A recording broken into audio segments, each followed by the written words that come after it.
Welcome to another edition of Rider Nation Station, presented by American Manufacturing Solutions, your total logistics partner, investing in Rider Nation Station and St. Mary's, Ohio, as well as Plus One Professionals Real Estate, your local real estate agency, and to our other fine sponsors.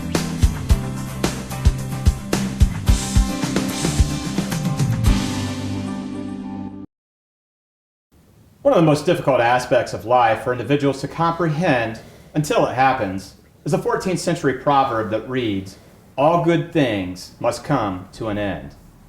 I also think most people can relate to what former NBA player Alonzo Mourning once opined. "I know that all good things must come to an end, and I've had an incredible ride. I just want it to end on the right note." Today's guest is a St. Marian who has served selflessly and successfully the residents of Auglaize County for over 40 years. He is truly a remarkable man who loves life, loves his Rough Riders, and loves his job. One that on January 1st, 2021, he will not report to due to his well-earned retirement. This man has a huge heart, devoted to coaching youth football for decades, an untiring devotion to his job, wears his heart on his sleeve, and is known from time to time to use a few swear words to make his point. Some call him coach, some have called him friend, few called him husband, dad, or grandpa, and even a few, maybe on the wrong side of the law, have referred to him as the repeated moniker in Nazareth's Hair of the Dog song. But 46,000 residents of Auglaize County simply call him Sheriff, which is what I have affectionately called him since I began serving Auglaize County in 2007. It has been quite the ride for Al Solomon, and we are here today to reflect on his time of serving the residents of Auglaize County just days before his retirement. All good things must come to an end, and Sheriff Solomon has been good for Auglaize County. And just as Alonzo Mourning yearned, Sheriff is ending his venerated career on a right note. Sheriff, thanks for being here today. Thank you very much, Doug.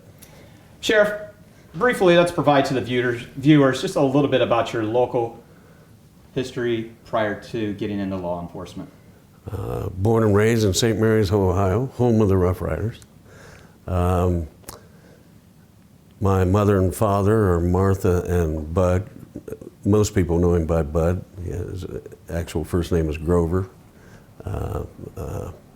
Went to West School, Old West School in St. Mary's. So you were at the Old West School? Yes, I was. Yes, I was. Went to, attended or worked at Kmart. There's some stories behind that with a couple of people that you well know. Okay. That called me the blue light special out there a few times. Worked at Huffy's, and then received a call from a deputy who I knew at the time at the sheriff's office, was attending LTC, trying to at the time, and he said and I had to leave there. He said there was a job opening at the sheriff's office, so I went over and got interviewed. And as they say, the rest is history, and we'll get into that here in a little bit. And your Kmart job, that is at the present location of one of our fine sponsors, American Manufacturing Solution. Correct. And I believe it was called Grants before. Oh, yeah. Yes. That, yes. Just to give a little bit of the viewers some historical perspective of that. Okay, you mentioned your dad, and interestingly enough, I believe it was in the Facebook page, If You Grew Up in St. Mary's, and maybe Charles Cooper found this and pushed it forward. It showed basically the members from the Auglaize Box Board Company that was located in St. Mary's that happened to be serving in WW2. Mm-hmm. And they had your dad listed, Grover, yep. Bud, Solomon. And they had a few words. I think they were referring something back to Eagles. So I don't know if he was an Eagles member or not. Yep, sure was. And I think another interesting perspective that we probably need to touch base on as we talk about your start and your end of your law enforcement career is he was in law enforcement and maybe yearned for a position. Well, he was not in law enforcement. Back at that time, if you wanted to be sheriff, you ran. Basically, okay. Without going into a lot of history on qualifications and so forth. But he ran for sheriff. He was asked to run for sheriff at the time against the other well-respected sheriff, Sheriff Davidson. And he did, and he lost. It wasn't discussed a whole lot in my family. As a matter of fact, I didn't watch it or find out about it until I was a junior in high school, going through an old box and found some old matchbook patches or matchbook cases that had his name on it and so forth, and asked Mom about it, and then got a little bit more of the history on it. And he actually ran against Sheriff Davidson. He lost. What's interesting about that is he lost by 300 votes, and Sheriff Noak, who reminded me, Sheriff Noak reminded me of that time. At that time, I was in his interview, or in the interview with him for sheriff or for a position as deputy. He brought that up to me, and he actually brought up to me that he was a cousin to Sheriff Davidson. And I thought I might as well turn around and walk out the door. But I didn't know that there had been somewhat of a falling out at that time between Sheriff Noak and Sheriff Davidson, but that mended after years. Everything was fine. But I didn't know it. And I thought, well, you don't have an opportunity here. But then he talked to me about how much Dad lost by, and the fact that Dad, 150 vote turnaround, Dad would have been sheriff. Well, at that point, I could say, my mother always told me, secretly, not letting Dad know, that she was very happy he didn't become sheriff. Because things were much different back yes, then, they were. if you were sheriff and if you were yes, the they wife were. of the sheriff. Oh, yes, they were. The wives had to be a big part of the office as far as matron, and my mom would have supported my dad whatever he did, but secretly she was hoping he didn't get it because she would have had to cook for the inmates. And my mom was a heck of a cook. Anybody that knows her or remembers her knows that she could cook anything. But she didn't want to have that responsibility of cooking for the inmates. So that was a little history there.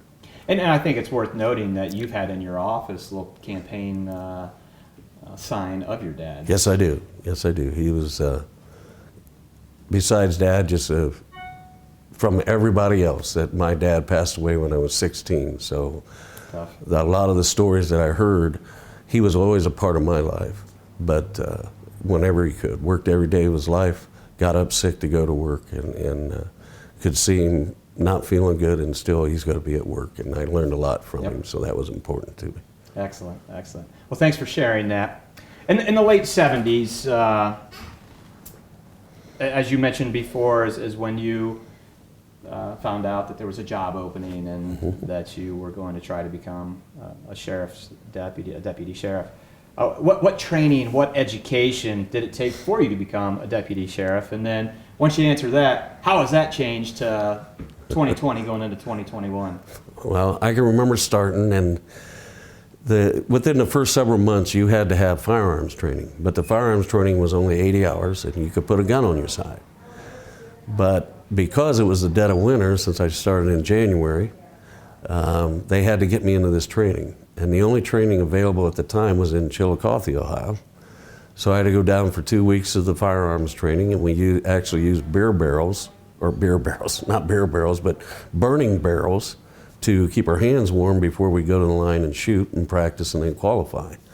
And then they had a year to get me into 16 weeks of training it was at that time, which has changed immensely, over 18 weeks, over 20 weeks of training, and continuing training that you have to have now.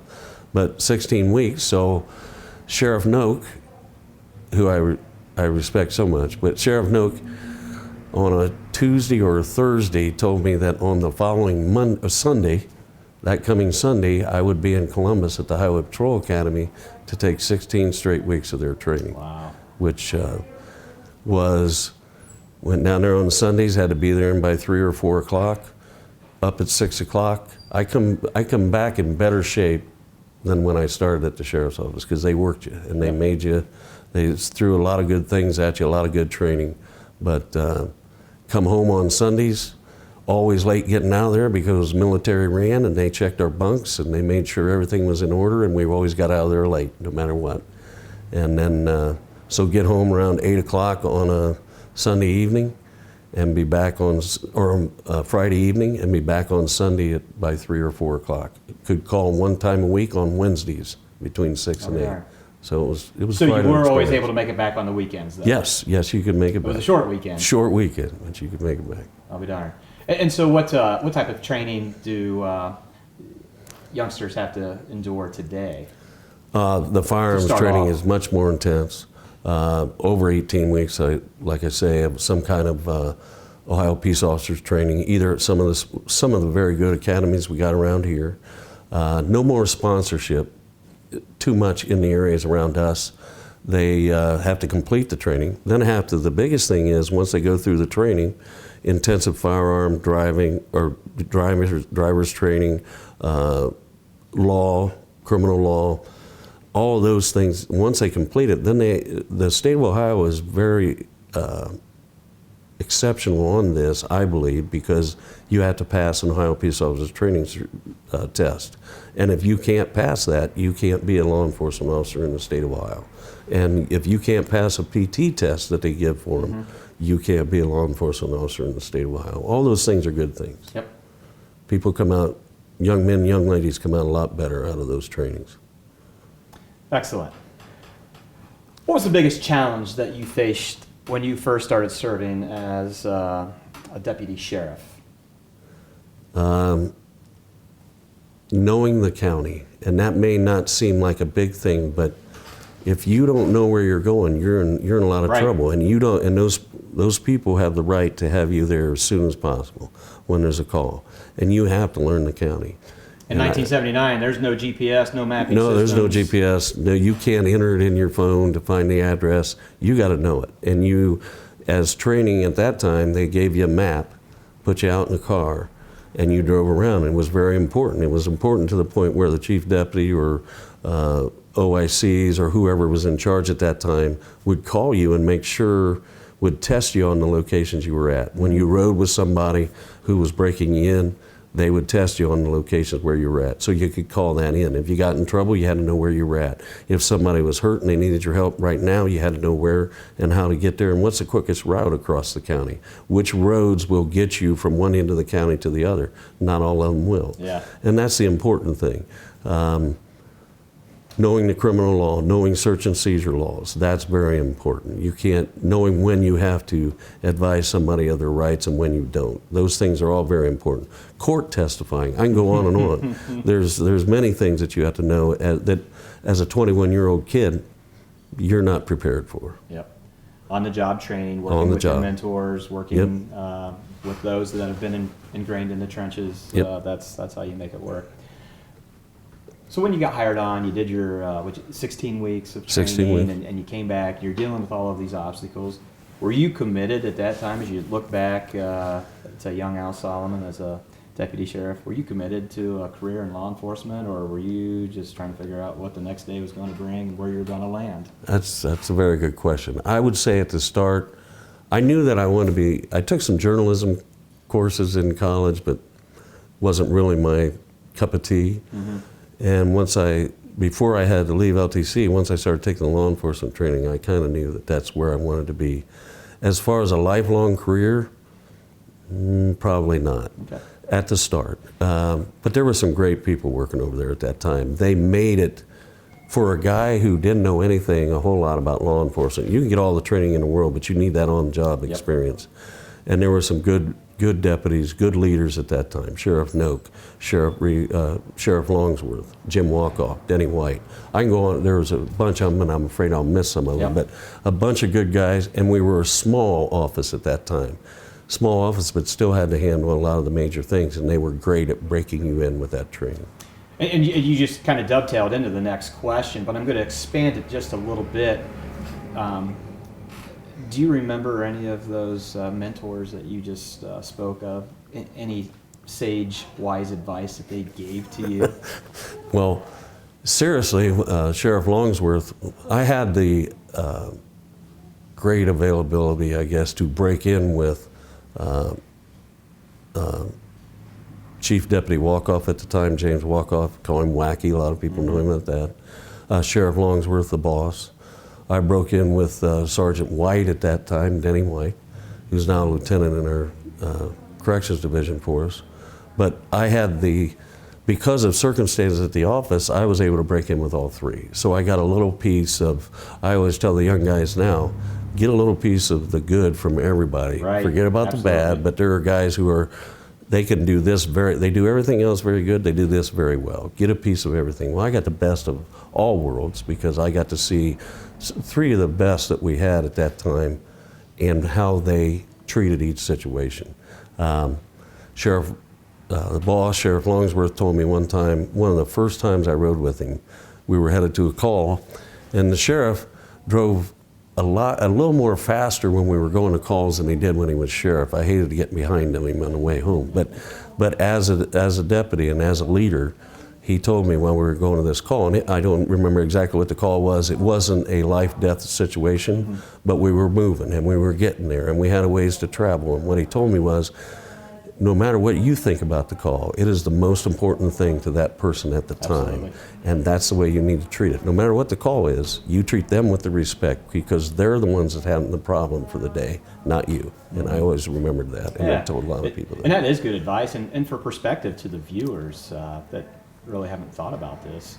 And I'm going to throw out a place that there's going to be a lot of head scratching, is that in Auglaize County. If a deputy's in Holden and has to get to New Knoxville. There's no easy way to do it. No. There's no easy way to. There are some areas in the county, and I won't give it away, but if you're in Holden, which is the northeast part of the county, and you need to get to Egypt, which is the southwest part of the county, some people, when you say Egypt, they don't think Egypt, Ohio, or Egypt in Auglaize County. And there is no easy way to get there. There are some areas that we leave the county because it's the shortest route, straightest route to get there. And probably from what you just mentioned, Holden to Egypt, as the crow flies, it's probably 60-some miles. Well, sure. And we, one thing I want to say, the first two, and I don't know if it's a question you got coming forward, but another thing, like I say, those three guys were good at different things. I can remember my first day in, one of my first couple days in law enforcement, I had the chief, was later chief deputy. At that time, he was in charge of the office under Sheriff Noak. His title wasn't chief, but that was Jim Wacky. So I'm in the first couple days, and we're working. And two of the first dumbest questions I ever asked. And one of them, the first question was, I'm looking around, and I said, how many people are out on the road right now, or how many people do we have? And he said, well, there's you and me. How many do you think we have today? and then the next, I waited a little bit, because Wack was one that would tell you to do something, might let you fail a little bit, but nothing that involved a citizen. If it was something to do that, he wouldn't. But if he told you something, he'd let you fail a little bit, correct you a little harder, but you learn from that too. But the second question was, so what are we going to do today? And he was showing me dispatch, because at that time we had to do dispatching, we had to do jail, we had to do road duty, we had it all. So I said, so what are we going to do today? And he said, well, over in that hall, this is at the old jail, the old office, over in that closet, there's a bucket and there's a pail of water in there. You're going to need the mop that's in there, and we're going to mop this office. That's the way we're going to start our day. So it kind of brought you back. You know, when you're thinking young and you're thinking, let's go out and get them and let's do this and this, it brings you back to earth. We need to start from here and then work your way up. So it was a little different than what you would have watched on Adam 12, right? Yeah, it was a lot different. Yeah, it was a lot different. Remember those guys grabbing them up? No. After it. You worked under two great sheriffs, and you've already mentioned them, the late Sheriff Noak and the late Sheriff Longsworth, respectively. Tell us a little bit about these two great men, and what were your takeaways from them that you kind of processed and utilized in your tenure as sheriff? I think mostly knowing people, the way they worked with deputies, the way they, both of them. I tell the stories that you could be called into the sheriff's office, and I'm a little different, but you could be called into the sheriff's office at that time, whether it be Sheriff Noak or the boss, Sheriff Longsworth, and you'd be getting your butt chewed. But you'd get done talking to either one of them, you'd walk out of there, or go out in a cruiser and get in and drive, or you'd walk down the hallway at the new place, go back to the deputy's office, and you think, I just got my butt chewed, because they just had that way of telling you. And I've tried to do that over the years. It's not, what people don't remember is deputies, corrections officers, dispatchers, kitchen help, every part of that office, front office, they're people. They have lives just like everybody else. It's hard to keep those, we always tell them to keep your private lives out of when you come to work. When you shut the door, leave that outside. Well, it's hard. So I've always tried to keep that in perspective. There's still people, and they still have home lives, and they still have problems. And you try to work with that. It's okay. If somebody does something wrong, well, then you got to correct it. But you try and work with these people because they really make the sheriff look good. When did you have that internal discovery that, I would like to be sheriff of Auglaize County? Was there some trigger point? Was there some conversation? When did that transpire? I think really under Sheriff Noak. By the time the boss was the sheriff, I worked a short time under Sheriff Noak. Just the respect. It's hard coming in as a sheriff when you're following a 6-term and a 4-term sheriff. Mm-hmm. And very honestly, I hear from people in Columbus all the time. I've heard from other sheriffs who have been in the business for a long time. Auglaize County Sheriff's Office is very respected outside of Auglaize County. That's not because of me, that's because of those people, because they'll say it's always been respected. If you do something wrong, you say you done it wrong and we move on. You correct it. Yeah. And those men made this county what it is, as far as I'm concerned.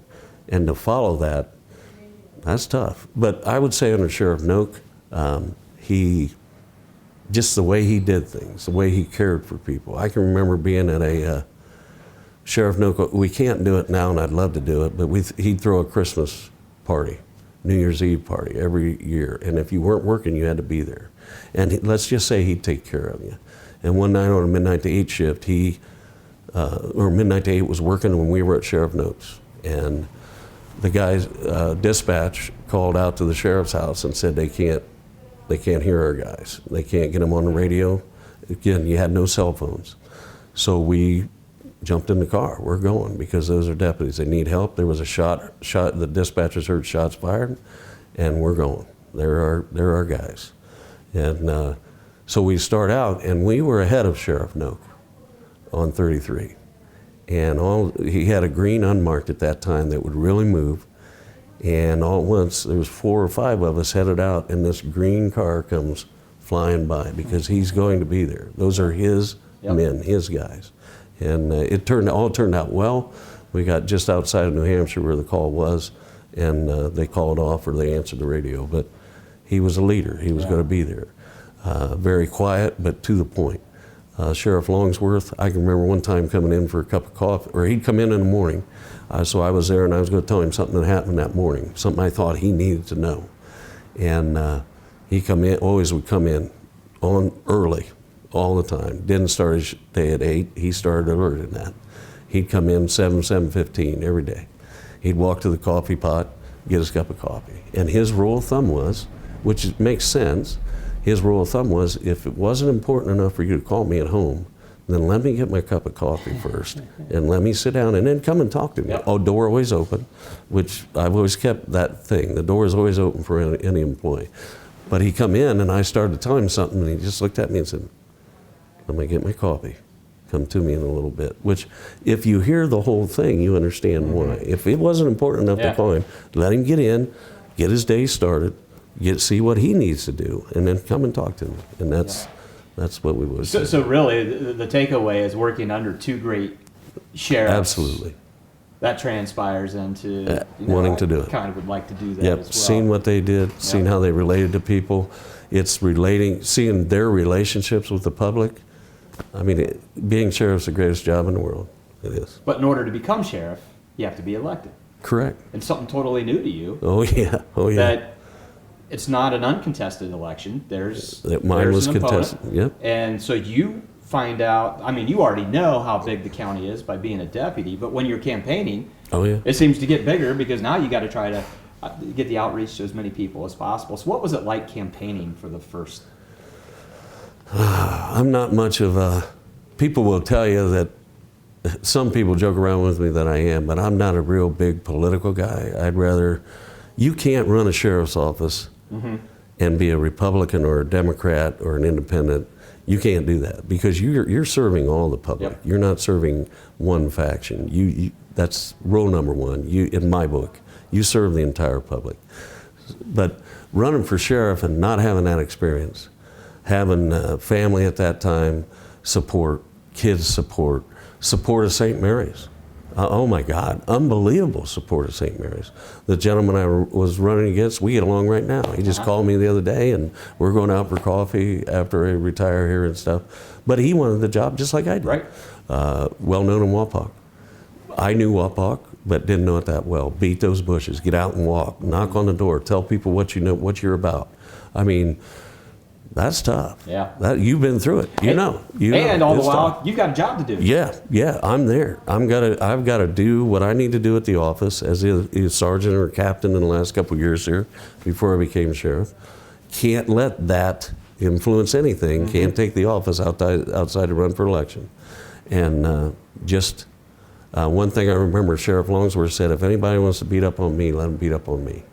And I'll never forget that. Yeah. And I waited until there were some people out there that thought Sheriff Longsworth wore the uniform when it was necessary and when he needed to, and did more than what people think or know. But there were some people out there that thought, well, he didn't wear the uniform enough. Well, I can remember one of the last debates we were in, and John and I were done answering questions and things like that, and you got to say your last statement or whatever it was.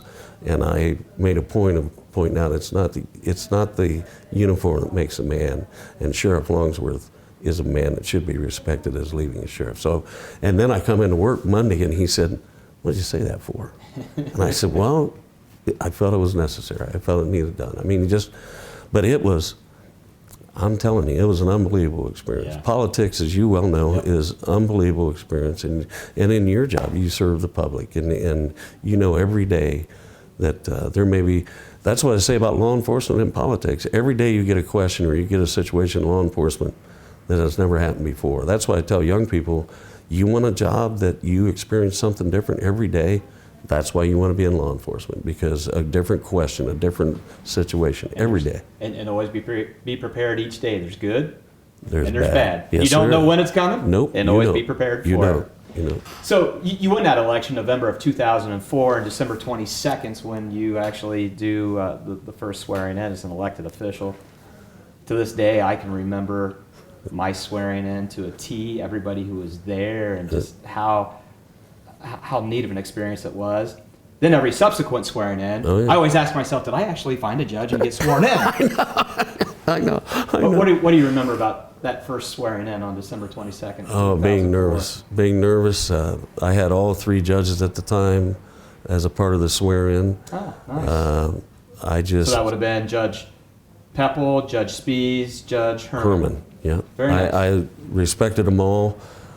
I couldn't choose between one over the other. I had worked with them for years, all of them, and I just felt the need to have all of them there. It was important Very nice to me. touch. Yep. Family there, staff there from the office. Just a great experience. And Sheriff Voorhees is going to go through that here. I think this afternoon he's going to have a swear in. So, I mean, it's something he'll never forget. Yep. And like I said, that one I can remember to a T. I'm not kidding. Sometimes I do. I'm like, did I actually go through it? Did I get a judge and do it? I know. Oh, shoot. All right, so that was a swearing in. And then, what do you recall about that first day? You're sheriff. Now what? I'm sheriff. Oh, well, Sheriff Longsworth finished his term as sheriff. But I can remember before that, a couple weeks before, he called me in. It's different when we leave him, but I'm sure we'll talk about that a little later. But he called me in a couple weeks before into his office, shut the door, hand me the keys, and said, it's something about it's your car now, drive it, you got this. And I went, no. So I had a little walk into that, but there were some things that we were working together on at the time that was happening in the county with the office I called him, he was on speed dial. I mean, whenever I called, no matter what day, time, didn't matter, daytime or night, I could get him on the phone. And he'd stop in the office, but he basically said, it's yours. And I mean, I'll never forget that. But we have the ice storm that hits. We have a death in the jail. Not a questionable death, but we have a death in the jail. We have contract negotiations at the office Fun that times. weren't completed. We have a discipline issue at the sheriff's office that we had to take care of. So we hit the ground running. We changed the policy right away, because the morning of the swear-in, when we're coming in to do it, and we're going to hit each shift, because I thought that was right to hit everybody. The morning of, we have a deputy get hurt on an incident. He gets assaulted. We went to tasers actually quicker than what we were going to as a result of that, because we couldn't find him, and it was a while, and he had to fight, to battle, to keep himself alive, keep himself safe, and I'll never forget that. And that was the swearing. That's how we started, swearing morning, and then we had the ice storm, which was terrible for people in the county, but we got through it, and we got through it. Doug, you heard me say this a number of times before. You know that I always say this, but I want people to understand it's the truth. I love going down to Columbus and hear all these sheriffs talk, especially the last few years on the board and being president, and listen to what these sheriffs are going through, and knowing more now of what these other sheriffs are going through, and hearing how many times their county's getting sued, or their sheriff's office is getting sued. And knock on wood, we got a few days left, but knock on wood, it's not like that here. Yep. It's not like that at the sheriff's office. It's not like that with any other office here in the county. It happens, but to hear these guys talk, and to hear the sheriff's training that I went through, get ready to get sued. It's going to happen. And I can count on one hand the number of times this office has been sued. Not just under me, under Sheriff Longsworth. I can count on one hand the number of times we've been sued, and we've been successful. And we're successful because of the people that work at that office, not the sheriff. You guide things, but those people at the office, they're the ones that make us good. They're the ones that make us great. They're the ones that make me look good. That's the bottom line. Bottom line. We're going to go ahead and take our first commercial break, and when we're back, we're going to continue our conversation with Sheriff Al Solomon, reflecting on his 40-plus year journey serving Auglaize County as a deputy sheriff and sheriff. This segment of Rider Nation Station has been brought to you by Plus One Professionals Real Estate, selling St. Mary's from the corner of Spring and Chestnut since 1982. American Manufacturing Solutions, your total logistic partner, investing in the St. Mary's community. One of the things when there's transition is, when do I make the changes I want to make? There's that respect aspect of, I worked under Sheriff Longsworth, and I just don't want to pull the rug or the plug. Sure. But you know what? I am sheriff now too. And so from procedural, administrative, technical, new advancements that maybe were out there and working on the CO side or the law enforcement side, how long did it take you before you said, I'm going to start making some changes to the office? I think one of the first things, and actually Sheriff Longsworth was approached the year before he was going to retire about an Explorer program. Uh-huh. And he knew I'd worked with kids for several years and stuff, and I don't think, it's not that he didn't want to do it, but it would have taken some time to get that up and running, get it started, get it going. So we hit the ground running, because on the first month or so, first 2-3 months, I worked with Doug Burke, who was a sergeant, I believe, at that time. Doug will kill me, but he helped me, and we got the first Explorer program started. We had policies like I talked about before. Tasers had never been used at the sheriff's office. We felt the need. That was upgraded technology. Those even back then were newer, under just coming in or came in under Sheriff Longsworth. So that was something we wanted to do. We wanted to give the deputies more tools than just their hands and a gun to go to. Equipment, we needed to update equipment. K9, we wanted to get a K9 started. And all that with a budget that, as you know, is talked about being the biggest in the county.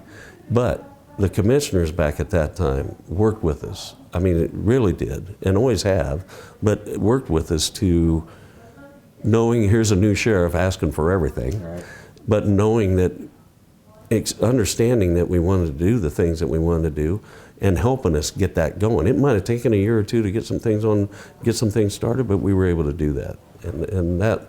So right away, we were working on trying to get things going. Okay, and right prior to the commercial break, you were talking about day one, you were running. Yeah, and we're going. You had ideas that were planted Yes. and working for maybe down the pike, but very interesting. Yeah.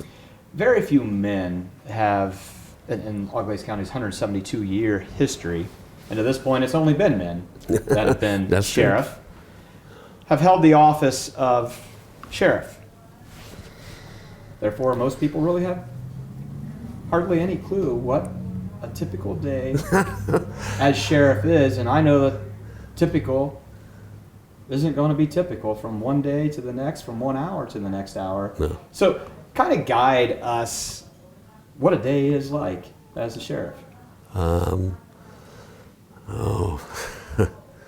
in at 7 o'clock every morning, between 7 and 7:15.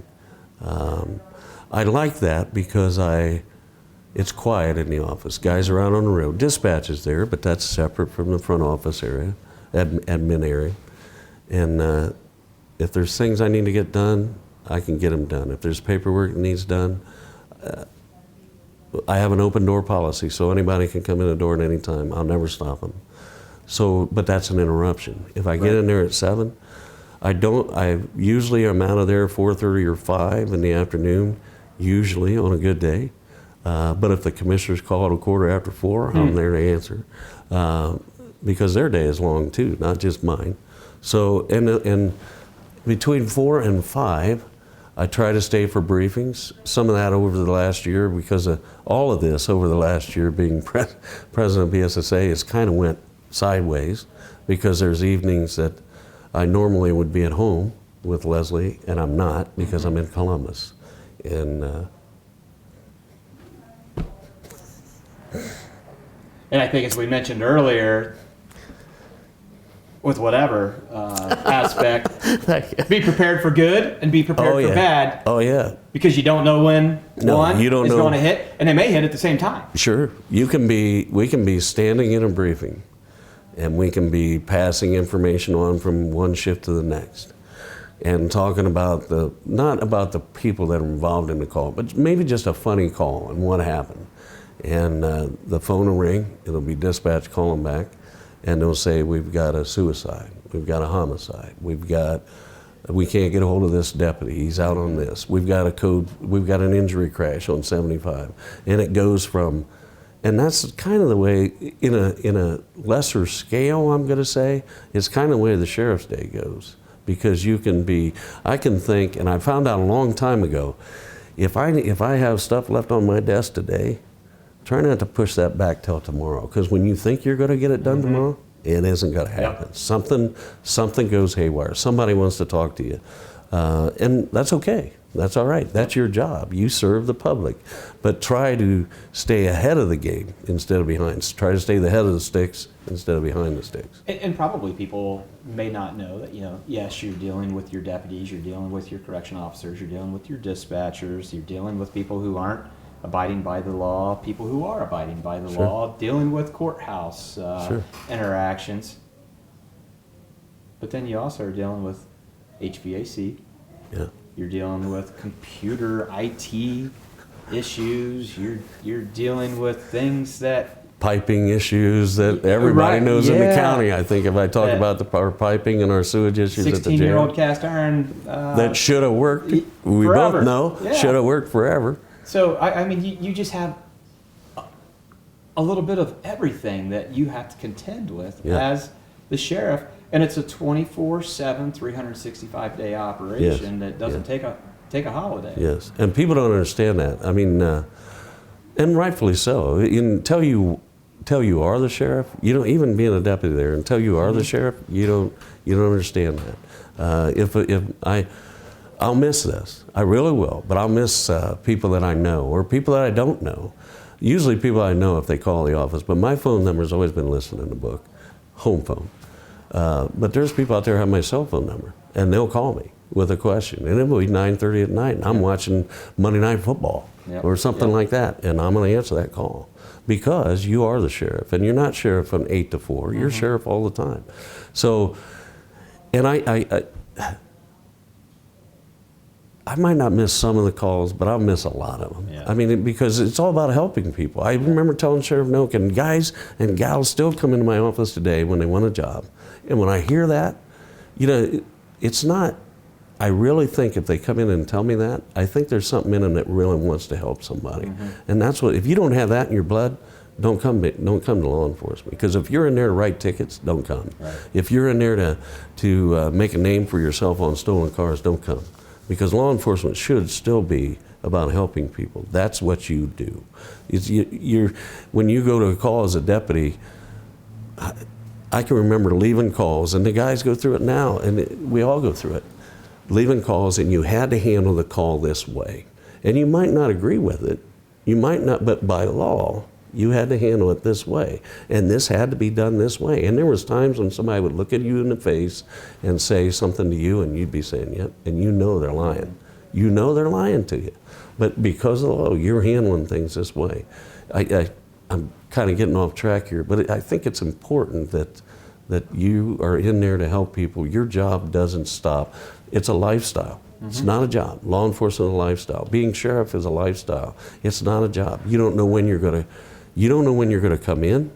You don't know when you're going to go home. Right. And there's no other job like it. Without really having to delve into too much detail here, but we've talked good, we've talked bad. So what's your least favorite aspect of being sheriff, and then what's your favorite aspect of being sheriff? I think the least favorite is when you know that the people are right in what they're doing, and you have to, by law, you handle that call, and by law you have to do it this way. And we used to be able to bend some laws years ago, and these guys now, our deputies now, for example, I don't remember, I could tell some stories about how many guys and gals over the years when I was on the road more, and I would take them home if they had too much to drink. Take their keys. Charlie Nelson in town, I'm not telling on the Nelson brothers, but Charlie, I knew that if I called Charlie and I said, I don't want this guy to drive this car, and we knew they'd have spare keys, we get that, but that's another story. But it's an example. I'd have Charlie come out, he'd tow the car if it was on this side. On the other side, we had a couple guys do the same thing for us over there, private record drivers, and we had that relationship with them. So they'd tow the car to his place. Something would happen to that car, not to damage it, but something so it wouldn't be drivable until they were sobered up and picked up the keys. Now these guys can't do that. They can't do it as much as we could. They don't have that option, because if they take a young man or a young lady home tonight and they take the keys from them, but they find a way to get back in the car and they get hurt, they don't blame the person, they blame the deputy. Yeah. And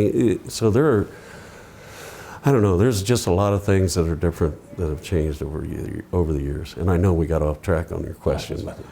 What's the favorite aspect of? Favorite, helping people. I mean, it's a cliche, but that's it. When you go out there and you can help somebody, when you can make an arrest, and maybe those people have already been hurt in some way because they've had a theft or a burglary, they've had something go wrong, but you can make that arrest and maybe get their restitution back. It doesn't always happen, but maybe get their personal items back, get their money back, get their, if it's a murder case. I can remember years ago a 13-year-old who I'll never forget, her laying there on the ground, and when we made that arrest, we knew it for some time who we wanted. But when we were able to make that arrest and get it in line, and he was found guilty, and then he come back years later when a lot of the public on this side of the county thought we arrested the wrong guy. And then he come back years later because he had to be registered as a sex offender, and he admitted it on the stand that he had done it. That family still had a great loss, but that was a fulfilling moment. Yeah. That helping people, that's the thing. Yeah. The jail. Yes, sir.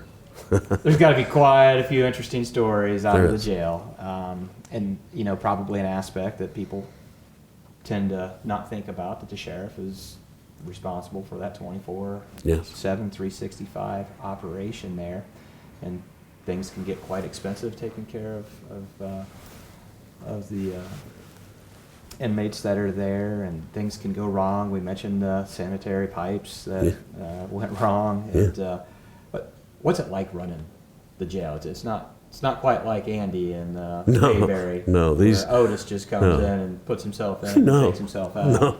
No, those, I always tell a deputy, you know, we was talking about calls you go on and you leave there and you did what you had to do, but you're not satisfied. So now you're a corrections officer. You're a kitchen help, which is back there. You're a nurse, or a psychiatrist or psychologist that's back there. So now you are in that setting. You're in that setting for your whole shift. A deputy can go out and handle a call, be doing something, leave the call, be upset a little bit, and I always jokingly say he can beat the heck out of the steering wheel to remove his frustration. He can go down the road. Not that corrections officer, not those people. They got to live it. And usually if something happens in a jail, it's not one thing that happens. That's just a fact of life, being a corrections officer. If you got one thing going on, you got two going on. Right. Nobody understands what those COs do. The commissioners have a better understanding of it now. They have to. But nobody understands, as far as most people, I should say, don't understand what the public or what the COs do, corrections officers, every day, what they go through every day, fight, spit on, urinated on. I mean, it's an everyday battle. They may have days when they come in there and it goes pretty smooth. Mm-hmm. But there are days that the normal person out here working a job and doesn't have to deal with what they deal with. They don't. And I mean, it's and the cost. People don't think about the food, the bedding, the uniforms that we put them in, the uniforms for the corrections officers, safety features for the corrections officers. COVID has put a dent on it, as you well know, what we're trying to do with the HVAC system, what we're trying to do there. And a scanner to make certain that to make sure things don't come in brought in and cavities. In body parts. Yeah. In body parts on individuals. You know, you just think when you started in '79 to where you are today, and the one bulkhead. introduction of technology. And it's not going to stop. No. It's not going to stop. No. And you know, everybody under you has such a significant role to make certain that people are safe in Auglaize County. The deputies are kind of the face, and they do a tremendous job out on the street. And you just mentioned the correction officers, and you've mentioned the kitchen help, dispatchers. First line of defense, no question. What a job they have. Yeah. Before I forget it, and I don't know if we're going to mention it, our front office people. Yep. Again, civil, being sued. They keep us out of all of that. They make sure when I'm wrong that they point it out to me, and it needs to happen because I'll come in there and be, not thinking on something, and one of those ladies will point that out to me. Mike Bimu, who does a hell of a job with our sex offender registry. Our computer tech guy now, used to be investigator a long time ago, Steve Steinecker. Those front office people make sure everything keeps going right. The paperwork's flooded the correct way. Summonses are done the right way. Things that come over from the court late, things like that that we have to bounce on or jump on right now. They're making sure deputies have knowledge of that. Dispatch has knowledge. Now go to our dispatchers. First line of defense. No question. No question. So I guess to use a football analogy, the quarterback or the running back may get all of the glory, but if the center's not doing his job and the guards aren't pulling the way they're supposed to be pulling and the tackles aren't blocking the way they're supposed to We're be going to doing, lose. We're going to lose. We're going to lose. And the same is going to take place at the law enforcement center. Yes, sir. Yes, sir. Completely. I had a dispatcher years ago, and she's retired now, but within a year's time, I always tell when I'm talking to a dispatcher, a person wants to be a dispatcher, I always tell them this story about this lady, a good dispatcher, but she had a call, and they were very similar. A man holding a gun to his head, and she's talking to him until the deputies get there, and she keeps talking to him, and she keeps him on the line, and by the time the deputies get there, he's still got the gun to his head, but because of her job and the job she did, we were able to talk him down from that. And the deputies did a heck of a job. That goes without saying, but that's that initial call. Yep. Within a year, she had another one. Same, similar incident. Wow. Guy wanting to kill himself with a gun. That one, she talked and was unable to talk him down. While we're en route, he unfortunately kills himself. That dispatcher done a hell of a job, both cases, but has to live with that and had trouble with that for a while. dispatchers always tell you, answer me on the radio. People don't understand when they send somebody to a domestic call that's a heated, to a burglary in progress. The guys, even me, sometimes forget.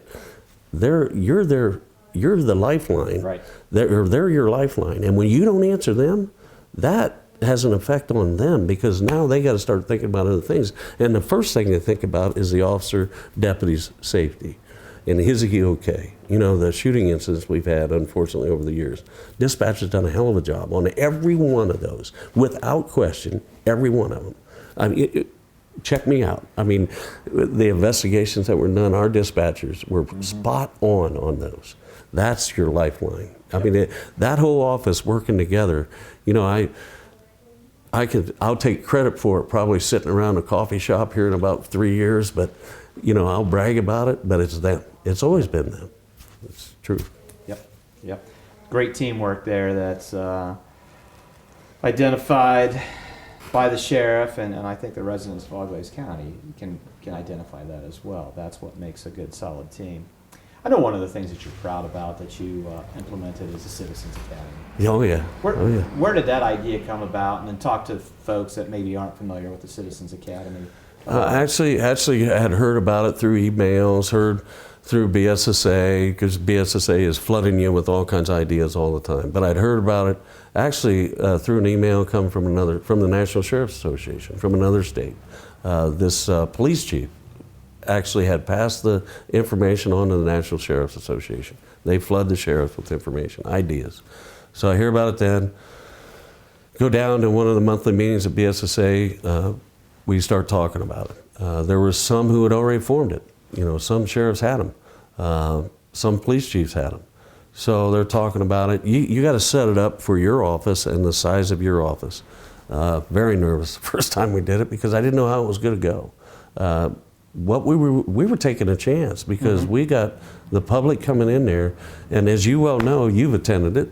Thank you very much. But you well know we open it up. We tell you everything, good, bad, or ugly. You see what we do, and you see every part of the office. Unfortunately, this year we had to cut it down a little bit because of COVID. We at least got to finish it, but so we're taking a chance. But if you really want the public to know what you do, I think that's what you do. And you have different people come in and talk to them. We'd have Sheriff Note come in and talk to the history, about the history of the sheriff's office. They love that thing from Which way I wish back we then. would have had a videotape rolling to, oh, you're to doggone capture right. that. You're doggone right. It was great. You know, and just that's the public. That's the one part of this job that I'll miss. That.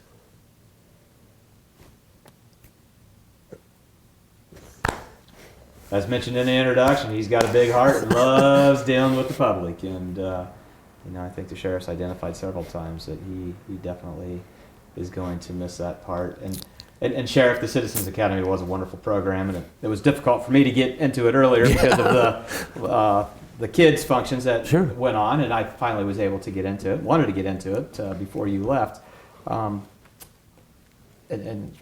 what a great program. It is eye-opening. And that's coming from a person who isn't necessarily there, but knows. Yeah. But knows a little bit of what transpires there.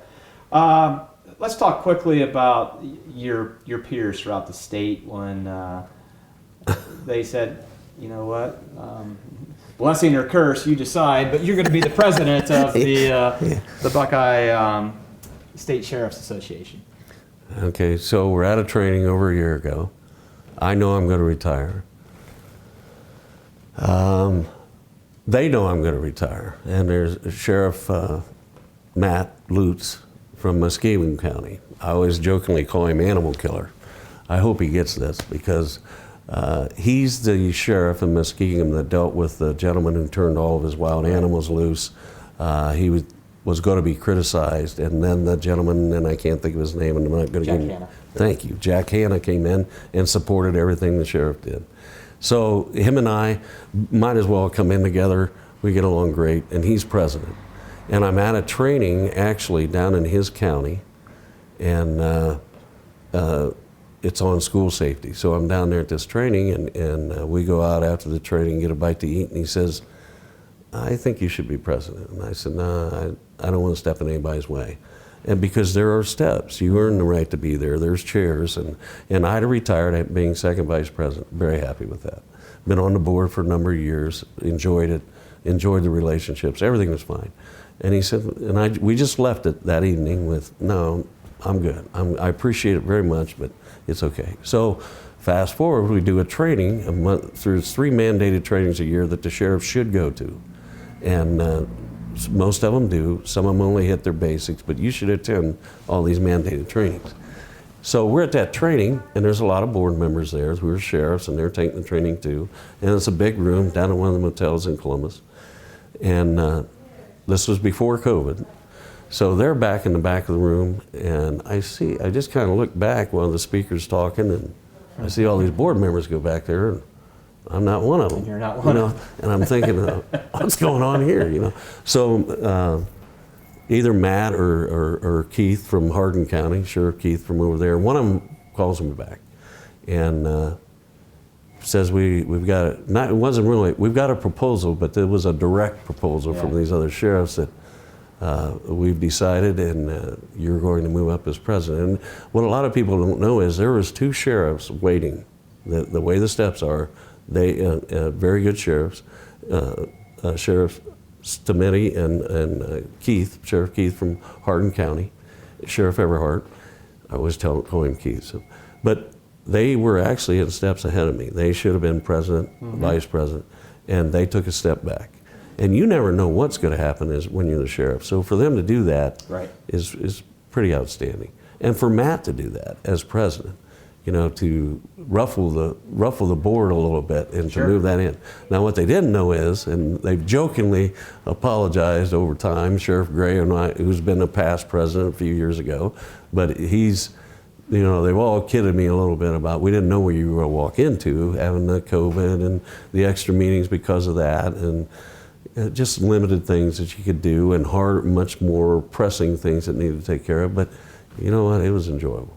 Every part of it kept me busy, and kept me more busy than I wanted to be sometimes. But all that's part of your job, as far as I'm concerned. And it was great. And I think that speaks volumes of you, of the change that they made in their protocol and the reverence that they had for your abilities, and just really kind of a nice send-off of Sheriff Solomon becoming the president of the Buckeye State Sheriff's Association.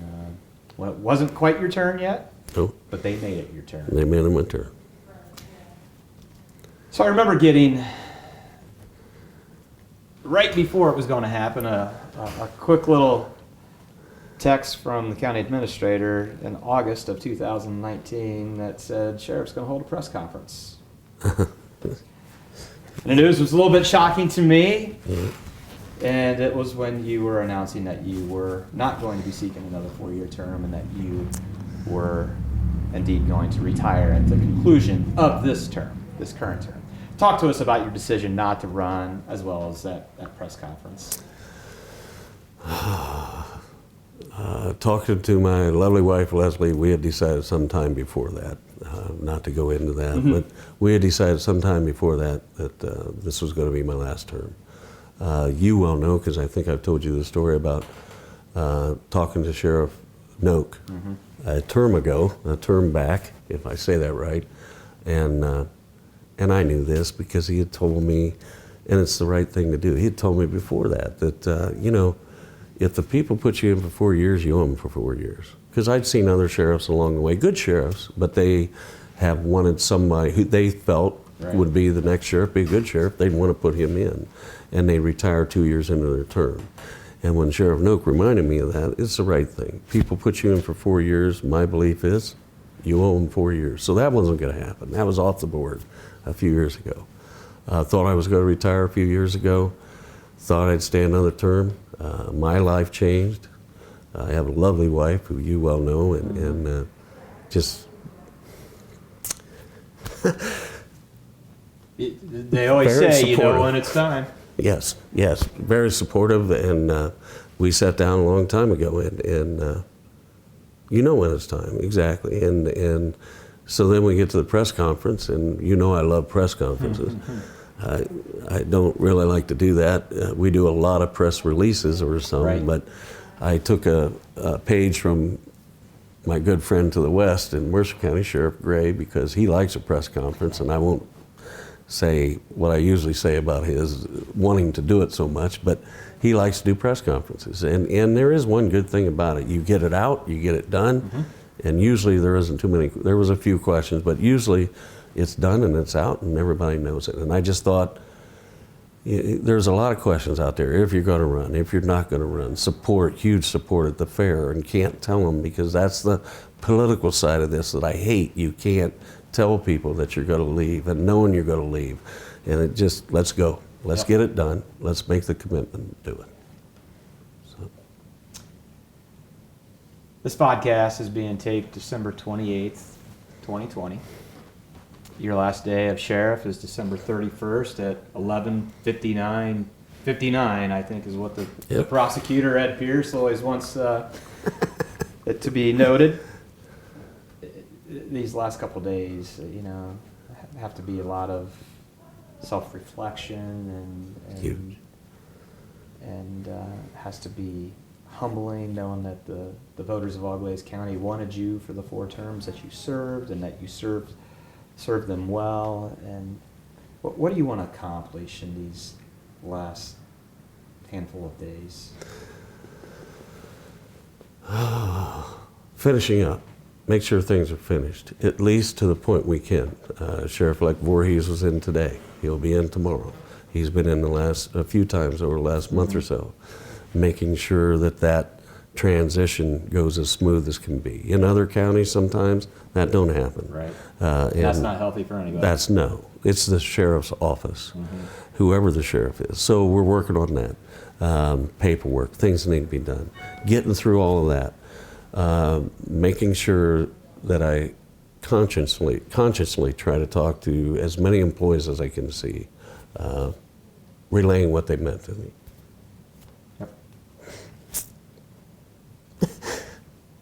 41 years of doing this? Thanks, Doug. 41 years. So that's not easy. No. To walk away. No. Went in over the weekend, cleaned up some things that I kept, had no reason why I kept it. Some other things that I kept that thought, there's a good reason you kept this. Things that we'd worked on over the years, old cases, just a lot of things. Made sure that things are there that Mikey might, or Sheriff Voorhees might need. I want to go, I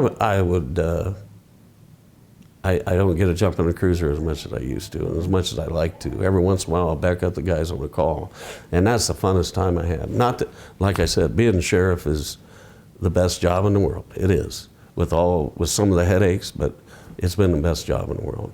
Serving people that you know in this county, serving people that you came to know in this county as sheriff, best job. But maybe getting a cruiser. If I have the fortune of stopping somebody, maybe give them a break, because I'm going to retire in a few days. Don't want to go back for that traffic court hearing. Don't want to file that traffic ticket. But, but to finish, I'm going to come in finish where I started. I'm going to come in on December 31st, finish my shift, and be out of there. Finish it right. As we all knew that you definitely would, Sheriff. We've come to the last question. This has been a lot of fun. We're not done. This is the last question, and it's been a lot of fun. And thank you for taking the time to. Thank you for just shed a little light as to the 40+ years of being in law enforcement and serving the people of Auglaize County and what it's like to be sheriff. So I greatly appreciate it. And it's tough for me to be professional all this length of time without getting a jab in on you, Sheriff. I know. It can be done. I don't like it, but it can be done. So the last question is kind of with the MO, the mantra of Rider Nation Station is, this is for today, but it's really for posterity's sake, 50 years from now, so that people can get a glimpse of what their town, future St. Mary's, can get a glimpse of what their town was like and the people who comprised their town. And so I wanted to leave you with kind of a few out there questions. Sure. Related to the office, though. Oh, okay. So, when you answer these following questions, this is for the audience of, this is kind of hard to say, 2070. Okay. 50 years down the road. Okay. So hopefully YouTube and websites are still a thing 50 years from now. They can gather I'm this. sure there'll be much improvement. Gather this Facebook's the information greatest and thing in watch the it. world. Yep. So the first one. You're talking to people in 2070 St. Mary's. Will the current law enforcement center still be utilized? No. Why Be a not? new one. Too small. Need to improve. Need to get bigger. Correction side. Need more cells. Probably a psychiatry section, because we deal with a lot of mental health. Need that. There's some sheriff's offices working on it right now, trying to, but that's a lot of money. But I believe that's going to happen. You're going to have a more than what we've got. Just one gal, Jo, does a great job for us, but one gal for sometimes 72 inmates, not good. But I can see that happening. You're going to have a juvenile facility attached to that jail, so we're not hauling. I mean, something like that. Well, 2070 St. Mary's, let us know if Sheriff is a prophet on this or not. Next one. May be out there, may not be out there. Will we have artificially intelligent deputy sheriffs? Robot cops. God, I hope not. I hope not. Can they be used in one form or fashion? I think so. But you can't really remove that personal touch from a deputy talking to a person about their problems, one-on-one. New technology now with, for example, just with cell phones is new technology. And that's all our young people know sometimes. So they're on the phone a lot more times talking to complainants because maybe the call volume, but I don't like that. That personal appearance. You call for a deputy, you want to see a deputy. You don't want to talk to them on the phone. Now, some people call in and because of their job or their lifestyle, well, I'll call you tomorrow. Can I call you tomorrow? But I wanted you to know this. Something like that. That's fine. But if they want to see you, they need to see you. Next one. Will we have air crimes because of flying cars and individual jetpacks? That may very well happen. So deputies may have to be doing investigations of air crimes. Oh, yeah. And privacy. All kinds of privacy issues. There's privacy issues now. With drones right now? Drones. We have privacy issues with drones right now. We're handling calls because of drones. The video cameras. You know, we're trying to determine that. Privacy issues with that. You know, when can a deputy walk into your house and have the camera on his body camera on? Can he go into your bedroom? Can he do that? All that, there's a lot of that being worked out now. It's not all worked out. You're putting deputies in a heck of a situation there. You're putting the public in a situation. How do you know what's right and what's wrong? Yeah, I can very much see us handling those type of calls. Very much. Will be interesting. I make certain you remind people in 2070 that they need to look for this. Yeah, I'll tell them. See whether or not you were right. And the last one, for the people of 2070, how do you see people will recall the legacy of Sheriff Al Solomon? Oh, God.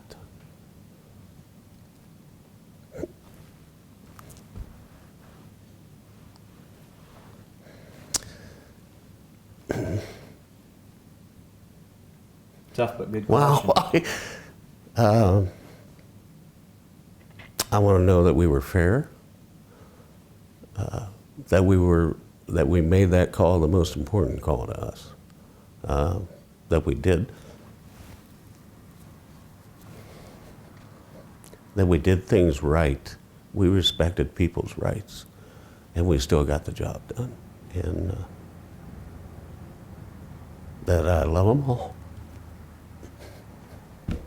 Perfect. Thanks, Sheriff. Well, I'm sorry. You can do whatever you want. You're Sheriff.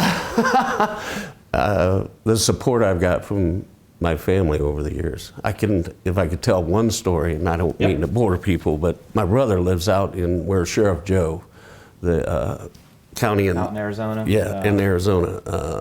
Boy, I lost it right now. Caracopa. Something like that. Yes.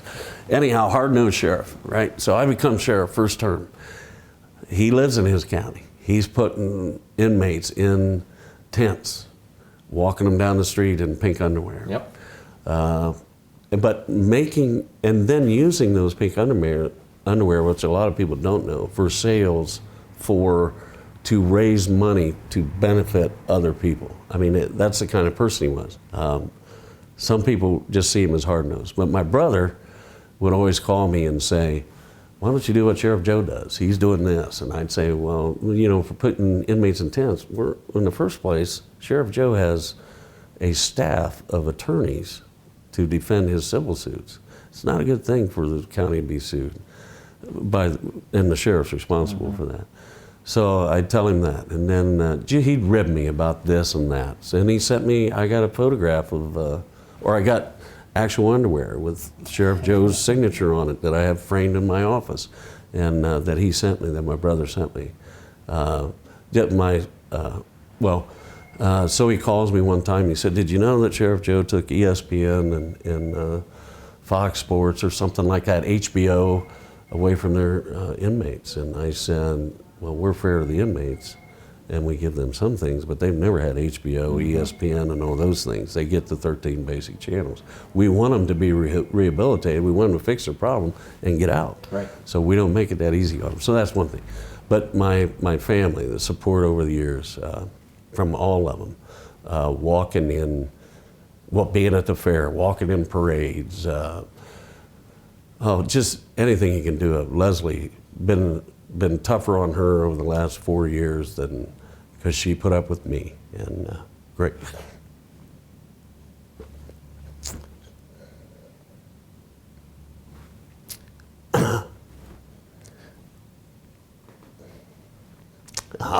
We're a mixed family right now, so we've got kids and grandkids on both sides, and now it makes a hell of a Christmas. I mean, it does, and Grandma and Grandpa to more than you ever thought you would be, and that's great. And Leslie's a heck of a mom and a heck of a grandma, but the support from all of them makes it easier to do this. So that's it. Family is mighty important. Just Yes, as it you is. spoke about your law enforcement family, everybody contributing and Yes. making everybody look good. And, Yes. you know, that's what you need at home, is your family working well together. Well, thank you, Sheriff. We're going to take one last commercial break, and we're going to come back with the word association game. This segment of Writer Nation Station has been brought to you by Plus One Professionals Real Estate, selling St. Mary's from the corner of Spring and Chestnut since 1982. American Manufacturing Solutions, your total logistic partner, investing in the St. Mary's community. Welcome back to Writer Nation, our vodcast with Sheriff Al Solomon, retiring after 40 plus years. Thank you to our fine sponsors. Please stop in and see these fine folks. Stay local the best that you can. Tell them thanks for supporting Writer Nation Station. Word association, first thing that comes to your mind, Sheriff, and then if you want to expand a little bit, please do so. The old jail.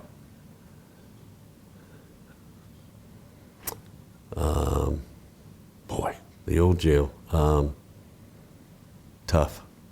Built around the time of Lincoln's presidency, wasn't it? Oh yeah. I mean, it's old and tough. Oh my God. Sheriff at the times that it was there. I know I'm breaking the rules here a little bit. Tough. Not fair. Totally. Yeah. Coach Bachman. Mentor in school. Foot in my butt more than I needed it. Patted me on the back after I became sheriff. Probably talked to me more then than he ever did. But as one-on-one. Great coach, great father, great memory. Leader. The Auglaize County Courthouse. History. People who haven't seen it need to go there. Volumes of history. judges, clerks, great people that work there. People don't understand what they got when they got that courthouse over there. They do not. They do not. The inlet. Fun times? Do you want to expand on those? No, not really. Fun times. Part of the history of St. Mary's, really. As other places are here in town, but, hang out. Sometimes trouble, sometimes fun. And the Auglaize County Fair. Outstanding way to meet people. A huge, you thought, oh my God, here comes the fair. And then you get there and work it and be around those people. That's the other thing I miss. There's a list, but I mean, to the public, we work out of the fair, you well know. We work out of the fair. So other sheriff's offices don't do that. We work out of there. You're one-on-one with those deputies at the fair, walking around. People think we got more deputies than we do because of the numbers they see out there, but really they see that everybody says, I don't know how many times over the years I've heard, well, you all look alike. You're all in uniforms, you all got there for a while, we all had mustache, we all look the same. We don't really look the same. There's some bigger, smaller, some in better shape than others. But it's a great way to meet the public one-on-one. Talk about, there's guys working, but they are also, it's a great PR thing to have that relationship with the public and be able to talk to them. Find out, a lot of people out here just forget that people in law enforcement are human. They have lives. And that opens that up a little bit. I think we even have a picture of you handcuffed and getting stuffed at the Auglaize County Fair, Sheriff. Great time by a great group of people, raised a lot of money. That's what it's about. Kids, junior fair.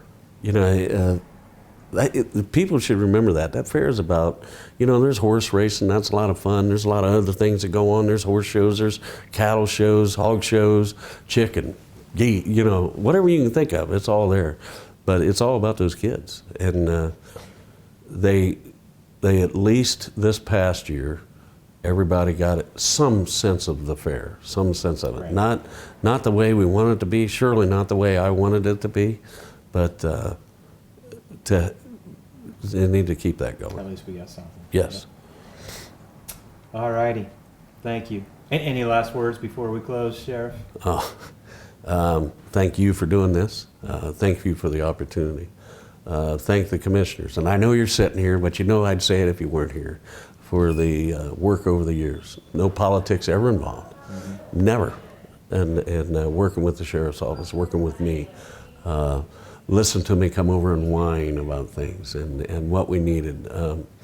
Thanks to the public. Thanks to the other sheriffs I work with. My friend, Sheriff Gray to the west, a close relationship with him with the task force. The other sheriffs around us, neighboring sheriffs, and the public and my family. And thank you, Sheriff. Thank you. Well, we have come to the end of our show. It is our hope at Rider Nation Station this podcast did entertain, educate, enlighten, and elevate your perspective about St. Mary's, Ohio. We hope a story has been told that augments the developments of relationships, old and new, to promote growth for all who do, did, and will call St. Mary's, Ohio, home. Again, I want to thank Sheriff Al Solomon for enlightening us regarding his time serving the residents of Auglaize County as a deputy sheriff and as our sheriff for the last 16 years. Rider Nation Station will be airing more of these informational podcasts and more Rough Rider sports. Stay tuned for our additional information by visiting RiderNationStation.com or search Rider Nation Station on YouTube or Facebook. Please tune in and share this station with your friends and family. I hope you think positively about our town. The town we did not inherit from our ancestors, but the town we borrowed from our grandchildren. We'll see you next time. Thanks for watching another edition of Rider Nation Station, brought to you by Advanced Manufacturing Solutions, Plus One Professionals Real Estate, Laura Yelton State Farm Insurance, Minster Bank, The Evening Leader, and JT's Brew and Grill. Please remember to subscribe to us on YouTube and follow us on Facebook. It's free.